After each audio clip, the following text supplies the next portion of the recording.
What if I told you that the difference between staying broke and building real wealth isn't about how much money you make, but in the action you take daily? Here's the brutal truth. 95% of people will never build substantial wealth. Not because they don't earn enough money, not because they don't have the right opportunities, but because they're missing the fundamental habits that actually create lasting financial success. Now, I know you've heard about wealth habits before, and there's one good reason why they keep coming up everywhere. Because they work. But I'm not here to tell you that skipping your $2 coffee will make you rich. I'm going to share the 5 habits that actually matter, the ones that create real leverage and compound over time to build generational wealth. So if you're ready to stop thinking small and start focusing on what truly builds wealth, let's dive in. Let's start this list with the habit I found most useful: tracking your expenses. To be honest with you, I was always scared of implementing this habit. I am a coffee lover, and my favourite hobby was going out and drinking specialty coffee. This is why I was afraid to track my expenses. I was actually terrified to see how much money I'd spent on coffee. Now here's the shocking discovery I made after writing down my expenses for 1 month. I didn't actually spend that much on coffee. The place where my money really went: sweet treats for myself. The reason I never thought this would impact my budget was because these purchases seemed so insignificant. $2 here, $2 there, but when you add it all up, the total will shock you. This is why it's crucial to make a budget and track your expenses. You'll discover you're spending more money than you expect in unexpected places, and cutting those expenses really do add up. Here's the challenge for this habit: write down every dollar you spend for 1 week. That's it, just 1 week. Next up, we have the most hated habit in the world: paying yourself first and saving 10% of what you earn. Just like this guy taught you. I can already see the comments, but I'm barely making it right now. I could never put 10% away. Here's the uncomfortable truth: if the government decided tomorrow to raise your taxes by 10%, you'd have no choice but to pay it, and you'd find that you'd be alright at the end of the month. So treat it like this: that 10% you save every month is the new government tax. Here's what you do: open a new bank account, one that's not associated with a debit card. This is important because if you have that card on you, you'll be tempted to use it.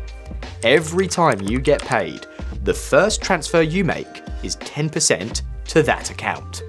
And I know it will be hard at first, but the fact you clicked on this video means you want to get serious about your finances. If you implement these habits, you'll see your finances stabilize.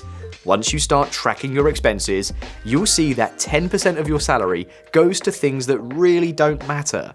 After seeing where your money actually goes, you'll realize that saving 10% every month isn't the daunting task you thought it was.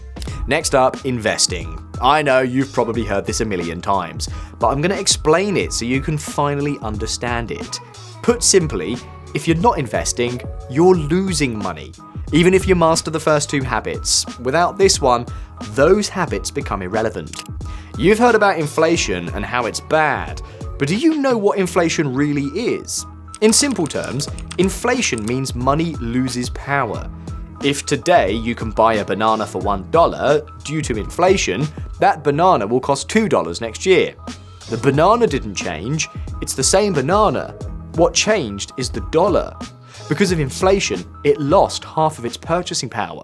I will make a separate video explaining this in more detail, so if you're not subscribed, be sure to follow the channel and hit that notification bell. I've got great videos prepared that will really help get your finances in order. This is why investing is so important. Even if you save 10% of your salary, if you just let it sit in the bank, it loses purchasing power. That means $200 worth of savings today will only be worth $198 in 1 year if inflation is 2%. The easiest way to start, even as a complete beginner: choose an index fund like the S&P 500. Historically, it has averaged a 10% return every year, meaning you're not only protected from inflation, you'll also make profit on top of that. I just gave you 3 habits that if you start implementing right now, you'll see a difference by next month.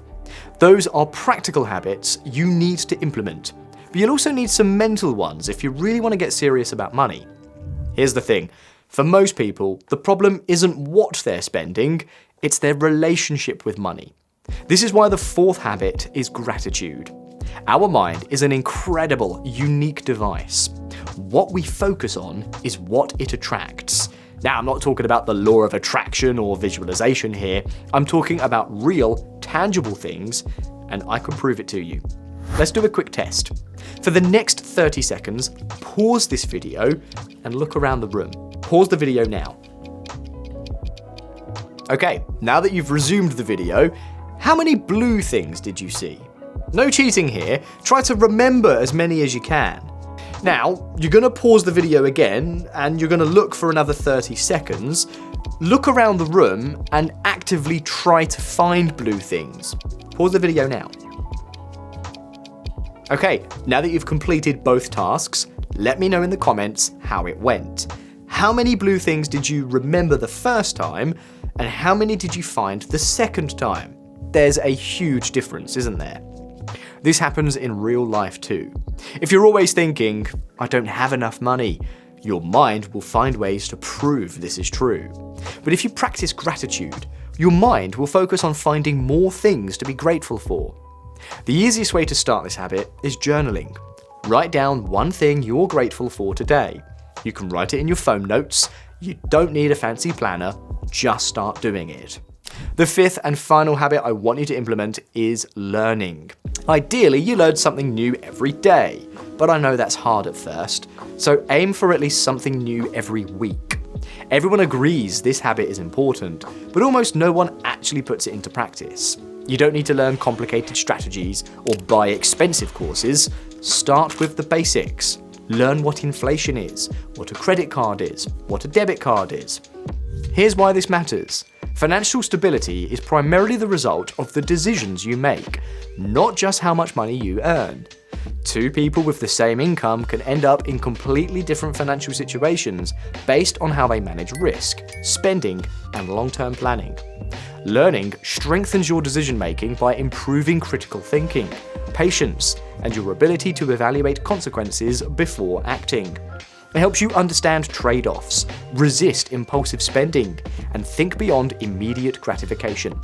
Over time, these small, better decisions compound, leading to healthier financial habits, fewer costly mistakes, and a more stable financial foundation, even without dramatic increases in income.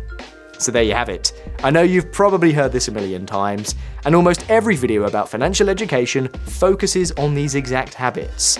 But as I said, the reason everyone talks about them is because they work. You can hear this message 100 times, but if you never put it into practice, it's meaningless. It's time for a change. It's time to get serious. It's time to implement at least one of these habits into your daily life. The question is, which habit will you start with today?